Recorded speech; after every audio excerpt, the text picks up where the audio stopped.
You ever do something so stupid that halfway through you stop and think, wow, I should have stayed home today? Yeah, that was me last Saturday. My friends dared me to spend a night at Hagwood House, a crumbling Gothic mansion on the edge of town that looked like it moonlighted as the set for a low-budget horror movie. The house was infamous. You know the type. Creaky floors, broken windows, and a history of mysterious disappearances. People whispered about the ghost of old Lady Hagwood, a widow who supposedly cursed the place when she died.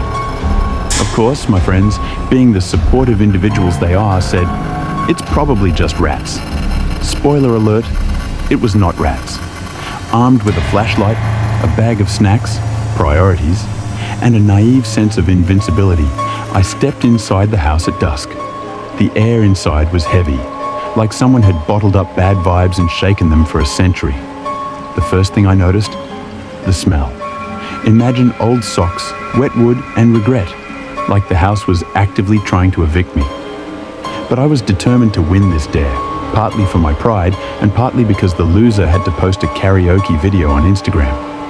I set up camp in the living room, which was furnished with a sofa that looked like it could give you tetanus and a fireplace for a rash that hadn't been cleaned since the Civil War. Around 10 p.m., the fun began. I was scrolling through my phone when I heard it. A soft, deliberate tap, tap, tap coming from upstairs. Now, normal people would leave at this point. But me? I thought, oh, it's probably the wind. Because, you know, wind is famous for sounding exactly like footsteps. I grabbed my flashlight and started up the staircase. Every step groaned under my weight, like the house was offended I existed. At the top, the hallway stretched out before me, lined with doors that hadn't been opened in decades.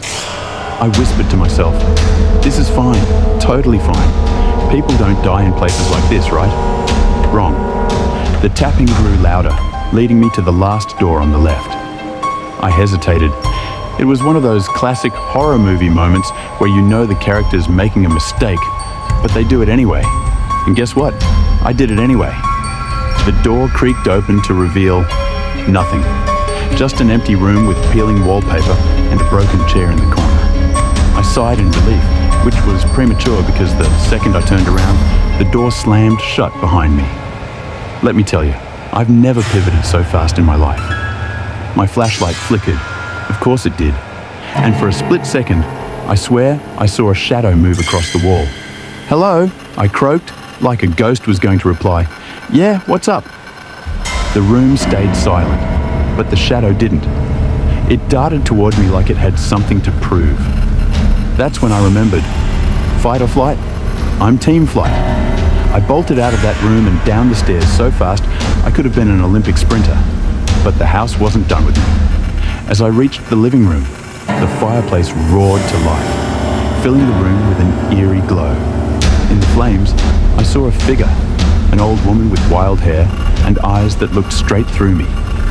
Get out, she hissed, her voice crackling like the fire itself.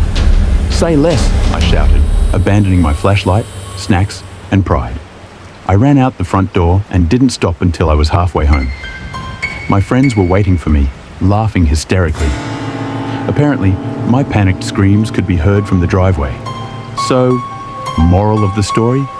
Never trust your friends. And if a house smells like regret, it's probably haunted.